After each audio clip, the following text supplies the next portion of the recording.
All right, in this video, we're going to talk about cover two and what exactly is cover two and break it down from a fundamental standpoint. Now, we just did a video on cover one. So if you haven't checked that out, be sure to check out what cover one is before you actually get into cover two. But when we talk about cover two, we're going to look at that last number. And cover two is two deep defenders, okay? Because we have two deep defenders, that means we have five underneath defenders if we have a four-man front. So what we're going to draw up here is a simple zone coverage. And cover two is probably the best introductory zone coverage that we can teach and that you can teach to your players as well. So first, we're going to look at the corner. He's going to play a soft underneath zone in the flat. The second zone is going to be this hook curl player, okay? This will player. The third zone that we're going to have is the hole player in the middle hole. And we're going to talk about the Tampa style of Tampa 2 in a little bit. But for now, just a basic cover 2. He's going to be playing that middle hole or that true middle, however you want to describe it. And it's the same thing on the other side where we're going to have this corner play this flat. And then this walkout Sam is going to play this hook to curl area. And then again, looking at our deep defenders, they're going to play half field, okay? They're truly going to split the field into and play half field here. Coach, we look at a cover two. Why would you play cover two if you are a defense? What's the benefits of playing a cover two?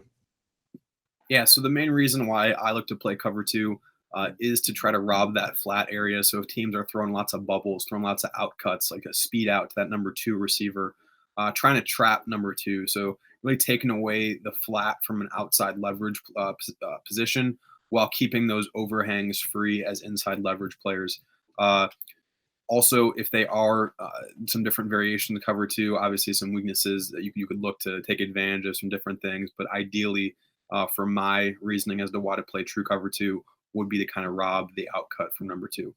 Yeah, and it's a great defensive stop, to your point, Coach, anything underneath. Now, let's talk about the weaknesses of cover two. And I think these circles on the graph identify it pretty good, right? Anything that's pressing the middle or that hole shot down the sideline. So let's talk about the weaknesses of cover two and why necessarily we may not want to play it. Yeah, so the big thing here that I look for as far as from that offensive perspective of where we're trying to take advantage of is that middle of the field, number one, and then also the hole shot from number two. I think part of it comes into that game playing situation of how those safeties are playing it. If they're really trying to haul ass and get outside to cut number one, I think the middle of the field's more advantageous. But if they do take it into more of that true tempoed backpedal before they flip their hips and open to try to get to cover number one, you can slip that hole shot in, take advantage of like a speed out and then a vertical from number one, where that corner is going to trigger on the speed out, and now we can throw it in that voided area underneath the safety before he has the time to get off that hash. I think it's important, like I said, to sort of game plan it, watch some film, and evaluate to see how exactly they're playing cover two before you just say, "Oh, I'm going to take advantage of that hole shot," because in certain situations, if they're really uh, trying to cover that up and have that safety play off the hash, you might be more have some more benefit of taking advantage of over the middle if they are trying to really fly off the hashes really hard. Yeah, we've drawn up the blue squares here just so if you want to take a screenshot of this, you can show your players where the weaknesses are in this cover two. That way your players are know where the offense will try to expose them, right? Try to run that number three running back through the middle and try to split those safeties or try to send someone through the middle. So that's cover two, and it's important to know the difference between cover two and cover four. And coach, I think a lot of people actually screw this up where they see automatically two high safeties. They may think, oh, it's cover four or cover two. What's the differentiator between cover two and cover four from a simplistic terms? Yeah, so that true cover four look where not like I consider quarters and cover four different. Like cover four is when we're going to have four deep, so those corners will be playing more of that deep quarter. That's more. I honestly don't really see true cover four a whole lot, except for in like a prevent situation, especially at like the high school and college level.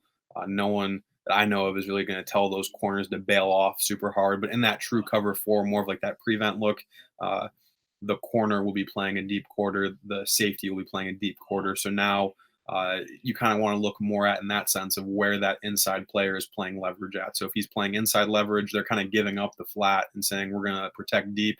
We're going to give you the flat and keep everything in front of us and rally late. But so the big difference there would be the corners are going to play more off coverage, and the safeties can only really have to focus on playing their true quarter as opposed to covering the entire deep half of the field. Yeah, and that's a great point. And this is where I want to lead to next is a term that we often hear with cover two is the 3 Fs, right? Force, funnel, and flat. And that's the corners are essentially trying to push this number one receiver to the inside. That way, this wide receiver can't get to this soft spot here. Can you talk a little bit about force, funnel, flat, and what exactly is the technique that these corners are trying to play? So yeah, like a lot of times, especially at the high school level, getting that initial outside leverage while angling your body in towards the quarterback to really force that inside release, taking that outside hand, pressing it on the outside shoulder. And if that receiver does try to expand on his outside release, you already have one with leverage. So you can continue to expand with him and now try to force to funnel him back inside. And then the same thing, same principle for the inside, the hook curl player from like the will in that situation. He's trying to funnel him up the seam so we can try to get two guys converged into the safety. Whereas if we were to allow them to get that free outside release, the safety is in a bind where he has number two coming vertical as well as number one. And now he kind of has to pick one if we're playing that true cover two look. Yeah, exactly. And that's what we're trying to do here is just trying to force these players and funnel these players, to your point, to a spot where we're covered, right? And this is where a lot of times cover two gets exposed if this wide receiver is able to get this outside release and then get into this shaded area here, this blue shaded area. So to coach's point, yeah, we want to make sure, especially from the will and Sam position too, that we're running that funnel into a place that we're well covered and we can't be exposed. So yeah, that's the basics of cover two. Like I said, if you haven't checked out our cover one video, be sure to check that out. We have cover three and cover four videos as well.